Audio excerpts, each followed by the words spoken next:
ತನುವು ನಿನ್ನದು ಮನವು ನಿನ್ನದು, ತನುವು ನಿನ್ನದು ಮನವು ನಿನ್ನದು, ಎನ್ನ ಜೀವನ ಧನವು ನಿನ್ನದು. ನಾನು ನಿನ್ನವನೆಂಬ ಹೆಮ್ಮೆಯ ಋಣವು ಮಾತ್ರವೇ ನನ್ನದು. ತನು ನಿನ್ನದು ಮನವು ನಿನ್ನದು.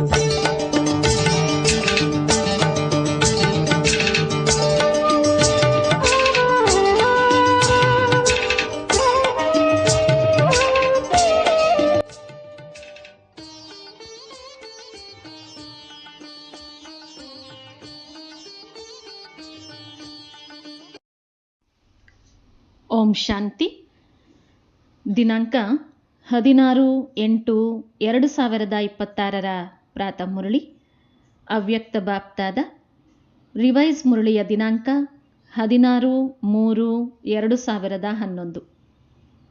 ಮನಸ ಮೂಲಕ ಪ್ರಕೃತಿಯನ್ನು ಸತೋಗುಣಿಯನ್ನಾಗಿ ಮಾಡುವ ಸೇವೆ ಮಾಡಿ, ಶುಭ ಭಾವನೆ ಶುಭ ಕಾಮನೆ ಇಟ್ಟುಕೊಂಡು ಸಂಸ್ಕಾರ ಮಿಲನದ ರಾಸ್ ಮಾಡಿ ಮತ್ತು ತಮ್ಮ ಹಳೆಯ ಸಂಸ್ಕಾರಗಳನ್ನು ಸುಟ್ಟು ಪ್ರಭುವಿನ ಸಂಘದ ರಂಗನ್ನು ಹಾಕಿಕೊಳ್ಳುತ್ತಾ ಸತ್ಯ ಹೋಲಿ ಆಚರಣೆ ಮಾಡಿ.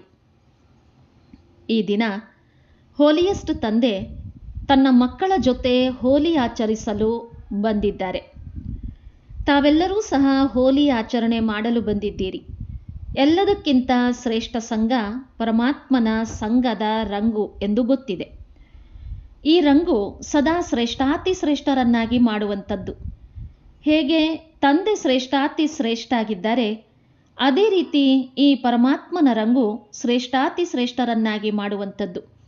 ಪ್ರತಿಯೊಬ್ಬ ಮಗುವಿನ ಮಸ್ತಕದಲ್ಲಿ ಹೊಳೆಯುತ್ತಿರುವ ಭಾಗ್ಯದ ನಕ್ಷತ್ರವನ್ನು ನೋಡ್ತಿದ್ದೇವೆ. ಈ ಭಾಗ್ಯದ ನಕ್ಷತ್ರ ಇಡೀ ಕಲ್ಪದಲ್ಲಿ ತಾವು ಭಾಗ್ಯಶಾಲಿ ಮಕ್ಕಳ ವಿನಃ ಬೇರೆ ಯಾರೂ ಪ್ರಾಪ್ತಿ ಮಾಡಿಕೊಳ್ಳಲು ಸಾಧ್ಯವಿಲ್ಲ.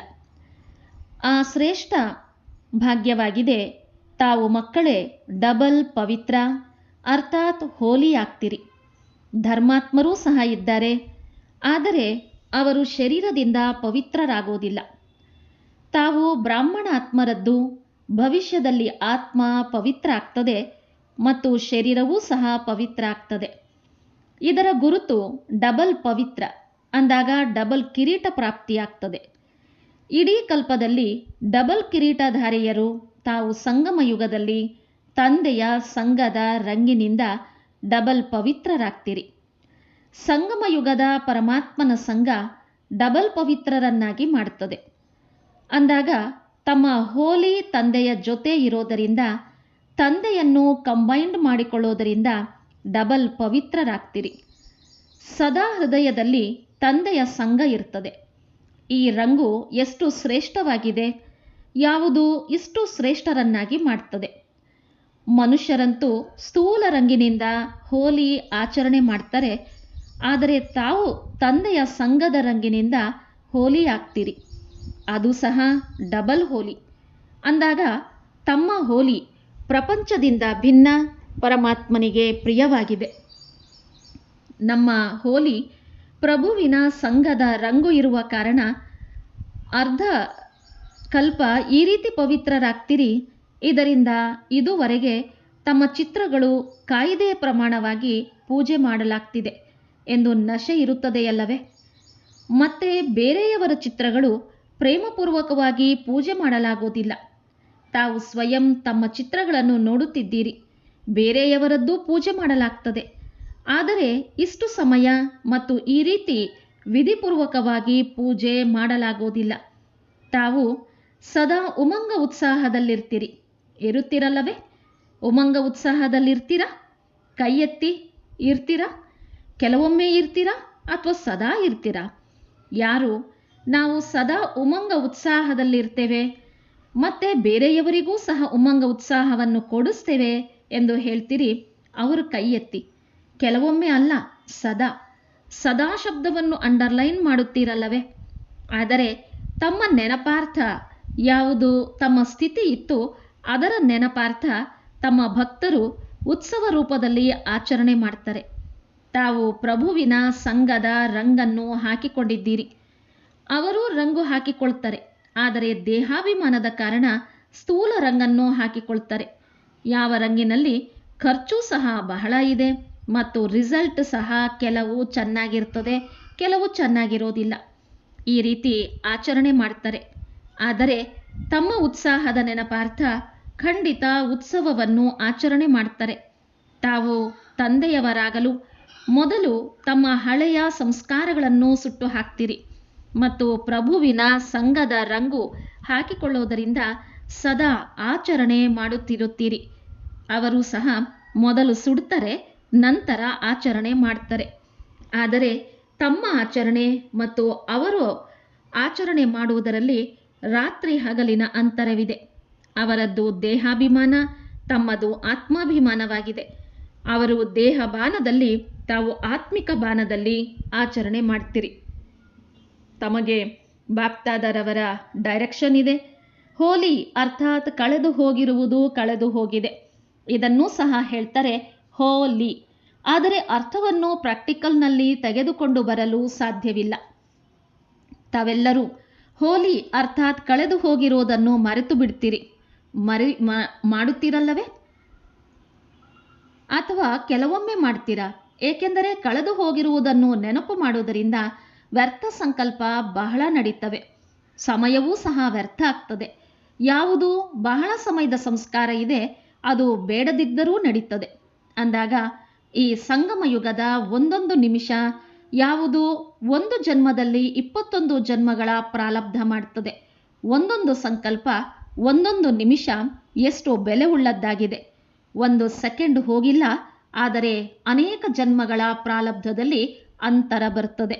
ಬಾಪ್ತಾದರವರು ಮೊದಲೂ ಸಹ ತಿಳಿಸಿದ್ದಾರೆ, ಸಂಗಮ ಸಮಯದ ಸಮಯ ಮತ್ತು ಸಂಕಲ್ಪವೂ ಸಹ ವ್ಯರ್ಥವಾಗಿ ಕಳೆಯಬಾರದು. ಒಂದು ವೇಳೆ ಸದಾ ಪ್ರಭುವಿನ ರಂಗಿನಲ್ಲಿದ್ದರೆ, ಅರ್ಥಾತ್ ತಂದೆಯನ್ನು ಸದಾ ಜೊತೆಗಾರರನ್ನಾಗಿ ಮಾಡಿಕೊಂಡರೆ, ಸಂಗಮ ಯುಗದ ಒಂದೊಂದು ಸಂಕಲ್ಪ ಮತ್ತು ಸಮಯ ಅರ್ಥಾತ್ ಒಂದೊಂದು ನಿಮಿಷವನ್ನು ಸಫಲ ಮಾಡಲು ಸಾಧ್ಯತೆ ಇದೆ. ಅಂದಾಗ ತಮ್ಮ ಒಂದೊಂದು ನಿಮಿಷ ಮತ್ತು ಸಂಕಲ್ಪ ಸಫಲ ಆಗುತ್ತದೋ ಅಥವಾ ವ್ಯರ್ಥವಾಗಿ ಹೋಗುತ್ತದೋ ಎಂದು ಚೆಕ್ ಮಾಡಿಕೊಳ್ಳಿ. ಏಕೆಂದರೆ 1 ನಿಮಿಷ ಅಲ್ಲ, 21 ಜನ್ಮಗಳ ಸಂಬಂಧ ಪ್ರತಿಯೊಂದು ನಿಮಿಷ ಮತ್ತು ಸಂಕಲ್ಪದ ಜೊತೆ ಇದೆ. ಇಷ್ಟು ಬೆಲೆ ಇದೆ ಅಂದಾಗ ತಮ್ಮ ಹೃದಯದಿಂದ ಯೋಚನೆ ಮಾಡಿ, ಇಷ್ಟು ಬೆಲೆ ಇರುತ್ತದೆಯೇ? ಈ ಸಂಗಮದ ಸಮಯಕ್ಕೆ ಹೇಳಲಾಗಿತ್ತು, ಈಗಿಲ್ಲವೆಂದರೆ ಇನ್ನೆಂದಿಗೂ ಇಲ್ಲ. ಇಷ್ಟು ಬೆಲೆ ಸದಾ ಸ್ಮೃತಿಯಲ್ಲಿರಲಿ.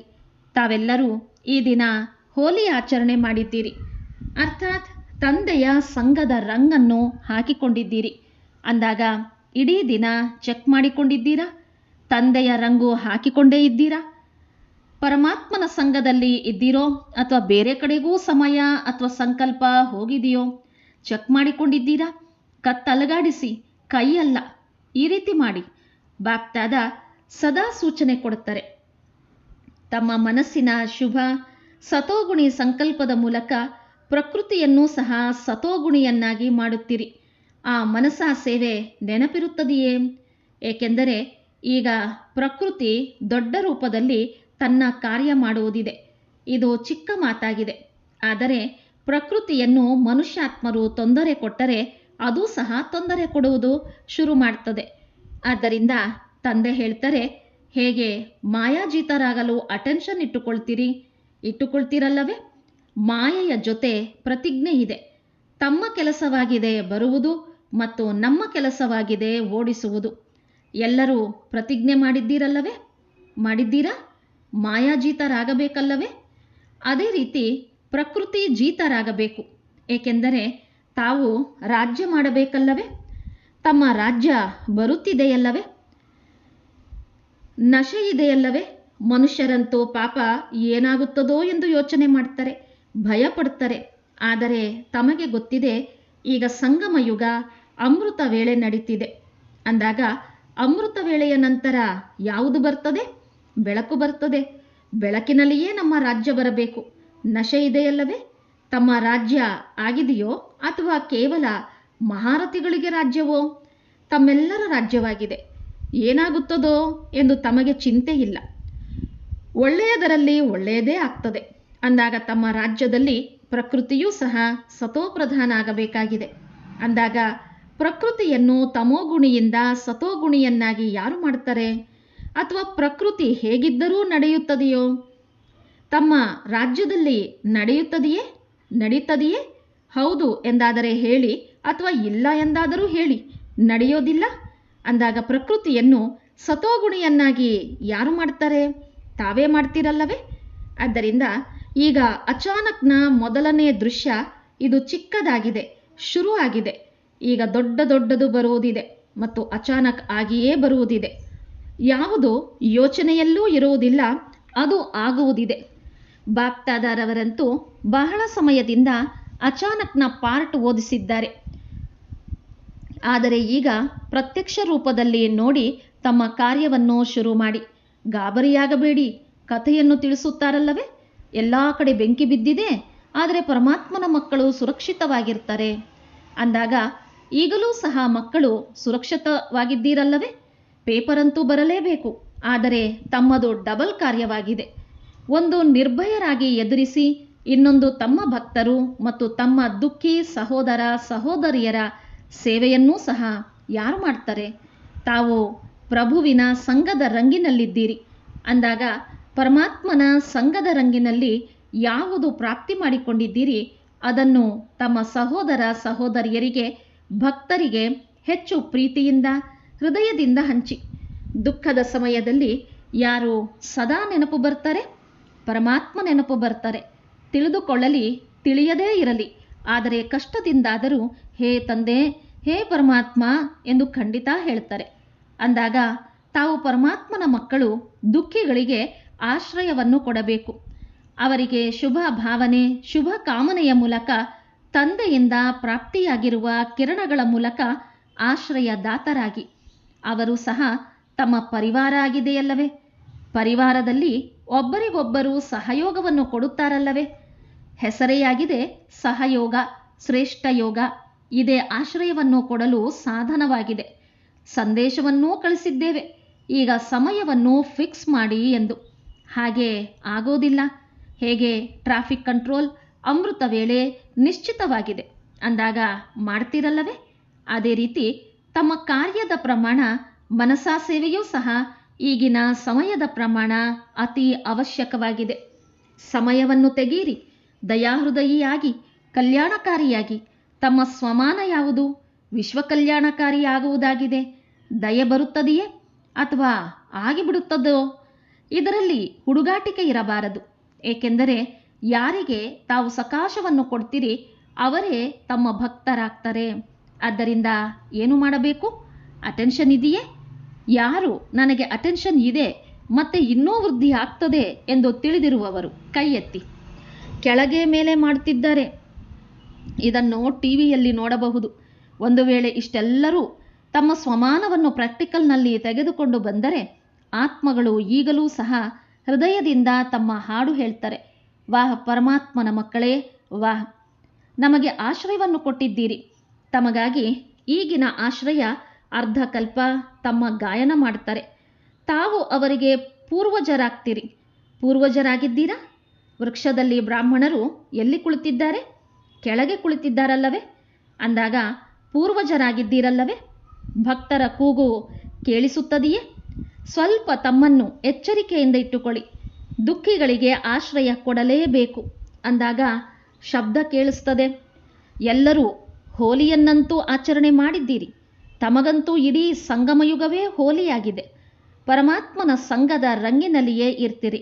ನೆನಪಾರ್ಥವನ್ನು ಒಂದೆರಡು ದಿನ ಆಚರಣೆ ಮಾಡ್ತಾರೆ. ತಾವಂತೂ ಪೂರ್ತಿ ಸಂಗಮಯುಗ ಪ್ರಭುವಿನ ಸಂಘದ ರಂಗಿನಲ್ಲಿ ಇರುವವರಾಗಿದ್ದೀರಿ. ನಶೆ ಇದೆಯಲ್ಲವೇ? ಹೇ ಪ್ರಭು, ಇದನ್ನು ಮಾಡಿ, ಅದನ್ನು ಮಾಡಿ ಎಂದು ಮನುಷ್ಯರಂತೂ ಪಾಪ ಬೇಡಿಕೊಳ್ಳುತ್ತಿರುತ್ತಾರೆ. ಆದರೆ ತಮಗೆ 21 ಜನ್ಮಗಳ ಗ್ಯಾರಂಟಿ ಸಿಕ್ಕಿದೆ. ಎಂದೂ ದುಃಖದ ದೃಶ್ಯ ಕನಸಿನಲ್ಲೂ ಬರೋದಿಲ್ಲ. ಸಂಕಲ್ಪದಲ್ಲೂ ಸಹ ದುಃಖದ ಅಲೆ ಬರೋದಿಲ್ಲ. ಅಂದಾಗ ಪ್ರತಿಯೊಬ್ಬರೂ ಒಂದು ವೇಳೆ ರಾಜ್ಯವನ್ನು ಪಡೆದುಕೊಳ್ಳಬೇಕೆಂದರೆ ಈಗ ತಮ್ಮ ಪರಿವಾರ, ಸತ್ಯಯುಗದ ಜೊತೆಗಾರರು ಮತ್ತು ರಾಯಲ್ ಪ್ರಜೆಗಳು ಸಾಧಾರಣ ಪ್ರಜೆಗಳು ಎಲ್ಲರನ್ನೂ ಈಗ ಮಾಡಬಹುದು. 21 ಜನ್ಮಗಳ ಗ್ಯಾರಂಟಿ ಇದೆ. ಸ್ವಲ್ಪ ಸೇವೆ ಮಾಡಿ, ಸಮಯವನ್ನು ತೆಗೀರಿ, ಏಕೆಂದರೆ ತಮ್ಮ ಬಳಿ ಸಂಕಲ್ಪದ ಶಕ್ತಿಯಂತೂ ಇದ್ದೇ ಇದೆ.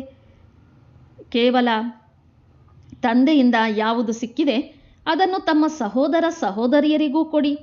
ಬಾಪ್ದಾದರವರು ಮೊದಲೂ ಸಹ ತಿಳಿಸಿದ್ದರು, ಸದಾ ನಾನು ಬ್ರಾಹ್ಮಣ ಪರಿವಾರದ ಮಧ್ಯದಲ್ಲಿ ಸಂಸ್ಕಾರ ಮಿಲನದ ರಾಸ್ ಮಾಡಬೇಕೆಂದು ಚೆಕ್ ಮಾಡಿಕೊಳ್ಳಿ. ಈ ರಾಸ್ ಯಾವಾಗ ಮಾಡ್ತೀರಿ? ಅದರ ಡೇಟ್ ಸಹ ಫಿಕ್ಸ್ ಮಾಡಿ. ಫಿಕ್ಸ್ ಆಗಲು ಸಾಧ್ಯತೆ ಇದೆಯೇ? ಸಾಧ್ಯತೆ ಇದೆಯೇ? ಮೊದಲನೇ ಲೈನಿನವರು ಹೇಳಿ, ಕೈ ಎತ್ತಿ. ಆಗಲು ಸಾಧ್ಯತೆ ಇದೆಯೇ? ಪಾಂಡವರೂ ಕೈ ಎತ್ತಿ. ಪಾಂಡವರ ವಿನಃ ಗತಿಯಿಲ್ಲ. ಒಳ್ಳೆಯದು. ಈಗ ಲಾಸ್ಟ್ ಟರ್ನ್ ಆಗಿದೆ, ಇನ್ನೊಂದು ಟರ್ನ್ ಉಳಿದಿದೆ. ಅದರಲ್ಲಿ ಪ್ರತಿಯೊಬ್ಬರೂ ತಮಗಾಗಿ ಯಾವ ದೃಢ ಸಂಕಲ್ಪವಿದೆ ಅದನ್ನು ಫಿಕ್ಸ್ ಮಾಡಿ ಬರೆಯಬೇಕು. ಎಷ್ಟು ಸಮಯ ಹಿಡಿಸ್ತದೆ? ಯಾವುದೋ ಬ್ರಾಹ್ಮಣ ಪರಿವಾರದಲ್ಲಿ ಎಂದೂ ಸಹ ಸಂಸ್ಕಾರ ತನ್ನ ಕಾರ್ಯವನ್ನು ಮಾಡಬಾರದು. ನನ್ನ ಸಂಸ್ಕಾರ ಇರಬಹುದು, ಬೇರೆಯವರ ಸಂಸ್ಕಾರ ಇರಬಹುದು, ನನಗೆ ಪ್ರಭಾವ ಹಾಕಬಾರದು. ಈ ಡೇಟ್ ಫಿಕ್ಸ್ ಆಗಲು ಸಾಧ್ಯತೆ ಇದೆಯೇ? ಕೈ ಎತ್ತಿ. ಒಳ್ಳೆಯದು. ಎಲ್ಲರ ಫೋಟೋ ತೆಗೆದಿದ್ದೀರಾ? ಏಕೆಂದರೆ ಈಗ ಅಚಾನಕ್ ದೃಶ್ಯವನ್ನು ನೋಡಿದ್ದೀರಲ್ಲವೇ? ಅದೇ ರೀತಿ ಎಲ್ಲ ಅಚಾನಕ್ ಆಗುವುದಿದೆ. ಆದ್ದರಿಂದ ಬಾಪ್ದಾದರವರು ತಯಾರಿಯಂತೂ ನೋಡ್ತಾರಲ್ಲವೇ? ಬೇರೆಯವರಿಗೆ ಶುಭ ಭಾವನೆ, ಶುಭ ಕಾಮನೆ ಕೊಟ್ಟಾಗ ಬಾಪ್ದಾದರವರು ನೋಡಿದರು, ಬೇರೆಯವರ ಸೇವೆಯ ಪ್ರೋಗ್ರಾಮ್ ಮಾಡ್ತೀರಿ ಅಂದಾಗ ಒಂದು ವೇಳೆ ಪ್ರತಿಯೊಬ್ಬ ಆತ್ಮನ ಪ್ರತಿ ಸದಾ ಶುಭ ಭಾವನೆ, ಶುಭ ಕಾಮನೆ ಇಟ್ಟುಕೊಂಡಾಗ ನಂಬರ್ ವಾರಂತೂ ಆಗಲೇಬೇಕು. ತಮ್ಮ ಮಾಲೆಯ ನೆನಪಾರ್ಥ ಎಲ್ಲರದ್ದು ಒಂದೇ ನಂಬರ್ ಆಗಿದೆಯೇನು? ನಂಬರ್ ವಾರ್ ಆಗಿದೆ. ಆದರೆ ಮಾಲೆಯಲ್ಲಂತೂ ಪೋಣಿಸಲ್ಪಡುತ್ತಾರಲ್ಲವೇ? ನಂಬರ್ ಏಕೆ ಸಿಕ್ಕಿತು? ಭಿನ್ನ ಭಿನ್ನ ಸಂಸ್ಕಾರವಿದೆ. ಆದರೆ ನಾವು ಸಂಸ್ಕಾರ ನೋಡುವುದರ ಬದಲಾಗಿ ಶುಭ ಭಾವನೆ, ಶುಭ ಕಾಮನೆಯನ್ನಿಟ್ಟುಕೊಳ್ಳಬೇಕು. ಅವರೂ ಸಹ ಬ್ರಾಹ್ಮಣ ಪರಿವಾರ ಆಗಿದೆಯಲ್ಲವೇ? ಹೇಗಾದರೂ ಪರಿವಾರ ನನ್ನದಲ್ಲವೇ? ಹೇಗೆ ನನ್ನ ಬಾಬಾ ಎಂದು ಹೇಳ್ತೀರಿ, ಅದೇ ರೀತಿ ನನ್ನ ಪರಿವಾರವಾಗಿದೆ. ಒಳ್ಳೆಯದು. ಮೆಜಾರಿಟಿ ಕೈ ಎತ್ತಿದ್ದಾರೆ. ಎಲ್ಲರ ಉಮಂಗ ಉತ್ಸಾಹವಿದೆ. ಆ ಕಾರಣ ಕೈ ಎತ್ತಿದ್ದೀರಲ್ಲವೇ? ಒಬ್ಬರಿಗೊಬ್ಬರು ಸಹಯೋಗಿಯಾಗಿ ಶುಭ ಭಾವನೆ, ಶುಭ ಕಾಮನೆಯ ದೃಷ್ಟಿ, ವೃತ್ತಿ, ಸ್ಮೃತಿ ಇಟ್ಟುಕೊಳ್ಳೋದರಿಂದ ಈ ರಾಸ್ ಆಗುವುದು ದೊಡ್ಡ ಮಾತೇನಲ್ಲ. ಇದರಲ್ಲಿ ಯಾರು ಬಹಳ ಒಳ್ಳೆಯ ನಂಬರ್ ತೆಗೆದುಕೊಳ್ತಾರೆ ಆ ತಾರೀಕಿನಲ್ಲಿ ಪ್ರಾಕ್ಟಿಕಲ್ ಮಾಡಿ ತೋರಿಸ್ತಾರೆ. ಅವರಿಗೆ ನ್ಯಾರ ಮತ್ತು ಪ್ಯಾರ ಆಗಿರುವ ಕಾರಣ ಬಹುಮಾನ ಸಿಗ್ತದೆ. ಯಾವ ಬಹುಮಾನ ಎಂದು ಈಗ ತಿಳಿಸೋದಿಲ್ಲ. ಆದರೆ ಬಾಪ್ದಾದ ಬಹುಮಾನ ಕೊಡುತ್ತಾರೆ. ಏಕೆ? ಸೇವೆ ಮಾಡಲು ಸಮಯ ತೆಗೆಯಬೇಕಲ್ಲವೇ? ಸಂಸ್ಕಾರದ ಕಿರಿಕಿರಿ, ಸಮಯ ತನ್ನ ಕಡೆ ಸೆಳೆಯುತ್ತದೆ. ಆದ್ದರಿಂದ ಈಗ ಸಮಯದ ಅವಶ್ಯಕತೆ ಇದೆ. ಸರಿಯಲ್ಲವೇ? ಎಲ್ಲರೂ ಮಧುಬನದವರಾಗಿದ್ದೀರಲ್ಲವೇ? ಇಷ್ಟ ಆಗಿದೆಯಲ್ಲವೇ? ಏಕೆಂದರೆ ಮಧುಬನ ವಾಸಿಗಳು ವಿಶೇಷವಾಗಿದ್ದಾರೆ. ಬಾಪ್ದಾದರವರಿಗೂ ಸಹ ಮಧುಬನ ವಾಸಿಗಳ ಮೇಲೆ ಹೃದಯದ ಪ್ರೀತಿ ಇದೆ ಮತ್ತು ಮಧುಬನದವರಿಗೂ ಸಹ ಇದೆ. ಇದನ್ನೂ ಸಹ ಬಾಬಾ ತಿಳಿಸ್ತಾರೆ. ತಂದೆಯ ಮೇಲೆ ಪ್ರೀತಿ ಇದೆ ಮತ್ತು ಇರ್ತದೆ, ಅಳಿಸೋದಿಲ್ಲ, ಅಮರವಾಗಿದೆ ಇದರಲ್ಲಿ. ಆಗ ಮಧುಬನ ವಾಸಿಗಳಾದರಲ್ಲವೇ? ಎಲ್ಲಾದರೂ ಮಧುಬನ ವಾಸಿಗಳು ಹೋದರೆ ಎಷ್ಟು ರಿಗಾರ್ಡ್ ಕೊಡ್ತಾರೆ. ಮಧುಬನದವರು ಎಂದು ಎಷ್ಟು ಗೌರವ ಕೊಡ್ತಾರೆ. ಆದ್ದರಿಂದ ಅಟೆನ್ಷನ್ ಇಟ್ಟುಕೊಳ್ಳಬೇಕು. ಲಾಸ್ಟ್ ಟರ್ನ್ಗಿಂತ ಮುಂಚೆ ಯಾವುದಾದರೂ ಸ್ಥಾನವನ್ನು ಫಿಕ್ಸ್ ಮಾಡಿ ಎಲ್ಲಿ ತಮ್ಮ ಪತ್ರವನ್ನು ಹಾಕಬಹುದು. ಆದರೆ ಲಾಸ್ಟ್ ಟರ್ನ್ಗಿಂತ ಮುಂಚಿತವಾಗಿ ಮಾಡಬೇಕು. ಎಲ್ಲರೂ ಹೋಲಿ ಆಚರಣೆ ಮಾಡಿದ್ದೀರಾ? ತಮಗಂತೂ ಪ್ರತಿದಿನ ಹೋಲಿಯಾಗಿದೆ. ಈಗಲೂ ಸಹ ಸ್ವಲ್ಪ ಹೊರಗಿನ ರೂಪದಲ್ಲಿ ಆಚರಣೆ ಮಾಡಬೇಕಾಗ್ತದೆ. ಆಚರಣೆ ಮಾಡಲು ಎಲ್ಲಿ ಹೋಗ್ತೀರಿ? ಇಲ್ಲಿಯೇ ಆಚರಣೆ ಮಾಡ್ತೇವೆ. ಆದರೆ ಅದು ರೀತಿ ಪದ್ಧತಿಯಾಗಿದೆ ಅಂದಾಗ 4 ಕಡೆಯ ಬಾಪ್ದಾದರವರ ಅತಿ ಸ್ನೇಹಿ, ಅತಿ ಪ್ರಿಯ, ಮುದ್ದಾದ, ಅಗಲಿ ಹೋಗಿ ಸಿಕ್ಕಿರುವ ಸ್ವಮಾನಧಾರಿ ಪ್ರತಿಯೊಬ್ಬ ಮಗುವಿಗೆ ಬಾಪ್ದಾದ ನೆನಪು ಪ್ರೀತಿಯನ್ನೂ ಕೊಡ್ತಿದ್ದಾರೆ ಮತ್ತು ಹೃದಯದ ಪ್ರೀತಿಯನ್ನೂ ಕೊಡ್ತಿದ್ದಾರೆ. ಬಾಪ್ದಾದ ನೋಡ್ತಿದ್ದಾರೆ.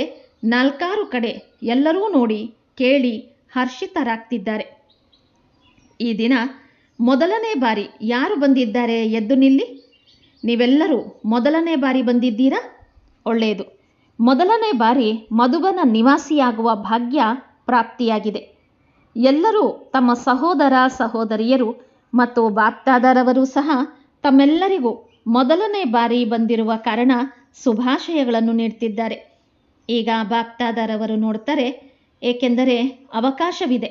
ಸ್ವಲ್ಪ ತಡವಾಗಿ ಬಂದಿದ್ದೀರಿ, ಆದರೆ ಏನು ಬೇಕೋ ಅದನ್ನು ಈಗಲೂ ಸಹ ಲಾಸ್ಟ್ ಸೋ ಫಾಸ್ಟ್ ಹೋಗಿ ಮೊದಲನೇ ನಂಬರ್ ತೆಗೆದುಕೊಂಡು ಮೊದಲನೇ ಶ್ರೇಣಿಯಲ್ಲಿ ಬರಬಹುದು. ಇದು ಈ ದಿನ ಯಾರೆಲ್ಲ ಬಂದಿದ್ದಾರೆ ಅವರೆಲ್ಲ ಮಕ್ಕಳಿಗೆ ಬಾಪ್ದಾದರವರ ವರದಾನವಾಗಿದೆ.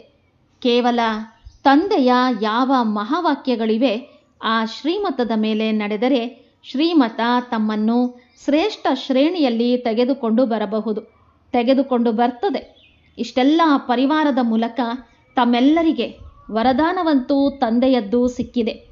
ಆದರೆ ತಾವೆಷ್ಟು ಮುಂದುವರಿಯಲು ಬಯಸುತ್ತೀರೋ ಅಷ್ಟು ಮುಂದುವರಿಯಬಹುದು ಎಂಬ ಶುಭ ಭಾವನೆ, ಶುಭ ಕಾಮನೆ ಇದೆ. ಎಲ್ಲರೂ ತಮಗೆ ಹೃದಯದ ಆಶೀರ್ವಾದಗಳನ್ನು ಕೊಡ್ತಾರೆ. ಎಲ್ಲಾದರೂ ಬಂದಾಗ ಅಲ್ಲಿ ತಮಗೆ ಆಶೀರ್ವಾದ ಸಿಗುತ್ತಿರುತ್ತದೆ ಮತ್ತು ಆ ಆಶೀರ್ವಾದಗಳು ತಮ್ಮನ್ನು ತೀವ್ರ ಪುರುಷಾರ್ಥಿಯನ್ನಾಗಿ ಮಾಡಿ ಮುಂದುವರಿಸುತ್ತದೆ. ಈ ನಿಶ್ಚಯ ಇಟ್ಟುಕೊಳ್ಳಿ. ಒಳ್ಳೆಯದು. ಈಗ ಬಾಪ್ದಾದರವರು ಎಲ್ಲರೊಂದಿಗೆ ಬಹಳ ಸುಂದರವಾದ ಗುಡ್ ನೈಟ್ ಮಾಡ್ತಿದ್ದಾರೆ. ಒಳ್ಳೆಯದು. ಆತ್ಮಿಕ ತಂದೆಗೆ ಆತ್ಮಿಕ ಮಕ್ಕಳ ನಮಸ್ತೆ ನಮಸ್ತೆ ನಮಸ್ತೆ. ವರದಾನ: ಪ್ರತಿಯೊಂದು ಸಂಕಲ್ಪ ಮತ್ತು ಕರ್ಮದಲ್ಲಿ ಸಿದ್ಧಿ ಅರ್ಥಾತ್ ಸಫಲತೆಯನ್ನು ಪ್ರಾಪ್ತಿ ಮಾಡಿಕೊಳ್ಳುವಂತಹ ಸಂಪೂರ್ಣ ಮೂರ್ತಿ ಭವ. ಸಂಕಲ್ಪಗಳ ಸಿದ್ಧಿಯ ಪ್ರಾಪ್ತಿ ಆಗ ಪ್ರಾಪ್ತಿಯಾಗ್ತದೆ ಯಾವಾಗ ಸಮರ್ಥ ಸಂಕಲ್ಪಗಳ ರಚನೆ ಮಾಡುವಿರಿ. ಯಾರು ಅಧಿಕ ಸಂಕಲ್ಪಗಳ ರಚನೆ ಮಾಡುವರು ಅವರು ಅದನ್ನು ಪಾಲಿಸಲಾಗುವುದಿಲ್ಲ. ಆದ್ದರಿಂದ ರಚನೆ ಎಷ್ಟು ಹೆಚ್ಚಾಗುವುದು ಅಷ್ಟು ಶಕ್ತಿಹೀನರಾಗುವರು. ಅಂದ ಮೇಲೆ ಮೊದಲು ವ್ಯರ್ಥದ ರಚನೆಯನ್ನು ಬಂದ್ ಮಾಡ್ತೀರೆಂದರೆ ಸಫಲತೆಯ ಪ್ರಾಪ್ತಿಯಾಗುವುದು. ಮತ್ತು ಕರ್ಮಗಳಲ್ಲಿ ಸಫಲತೆಯನ್ನು ಪ್ರಾಪ್ತಿ ಮಾಡಿಕೊಳ್ಳುವ ಯುಕ್ತಿಯಾಗಿದೆ ಕರ್ಮ ಮಾಡುವುದಕ್ಕೆ ಮೊದಲು ಆದಿ ಮಧ್ಯ ಮತ್ತು ಅಂತ್ಯವನ್ನು ತಿಳಿದುಕೊಂಡ ನಂತರ ಕರ್ಮವನ್ನು ಮಾಡುವುದು. ಇದರಿಂದ ಸಂಪೂರ್ಣ ಮೂರ್ತಿಗಳಾಗುವಿರಿ. ಸುವಾಕ್ಯ: ಸಮಯದಲ್ಲಿ ದುಃಖ ಮತ್ತು ಮೋಸದಿಂದ ಪಾರಾಗುತ್ತಾ ಸಫಲರಾಗುವವರೇ ಜ್ಞಾನಿಯಾಗಿದ್ದಾರೆ. ಅವ್ಯಕ್ತ ಸೂಚನೆ: ಅಪವಿತ್ರತೆಯ ಬೀಜವನ್ನು ಸಮಾಪ್ತಿ ಮಾಡಿ ಸಂಪೂರ್ಣ ಸ್ವಚ್ಛಾಗಿರಿ. ತಾವು ಹೋಲಿ ಹಂಸ ಮಕ್ಕಳ ಆಹಾರ ಶುದ್ಧ, ವ್ಯವಹಾರ ಶುದ್ಧ, ಅಶುದ್ಧತೆಯ ಹೆಸರು ಚಿಹ್ನೆಯೂ ಸಹ ಇರಬಾರದು. ಏಕೆಂದರೆ ಶುದ್ಧ ಪ್ರಪಂಚದಲ್ಲಿ ಹೋಗುವವರಾಗಿದ್ದೀರಿ. ಅಲ್ಲಿ ಪವಿತ್ರತೆ ಅಥವಾ ಅಶುದ್ಧತೆಯ ಹೆಸರು ಚಿಹ್ನೆಯೂ ಇಲ್ಲ. ಯಾವಾಗ ಇಂತಹ ಹೋಲಿ ಹಂಸ ಆಗುವಿರಿ ಆಗ ಭವಿಷ್ಯದಲ್ಲಿ ಹಿಸ್ ಹೋಲಿನೆಸ್ ಎಂದು ಕರೆಸಿಕೊಳ್ಳುವಿರಿ. ಒಳ್ಳೆಯದು. ಓಂ ಶಾಂತಿ.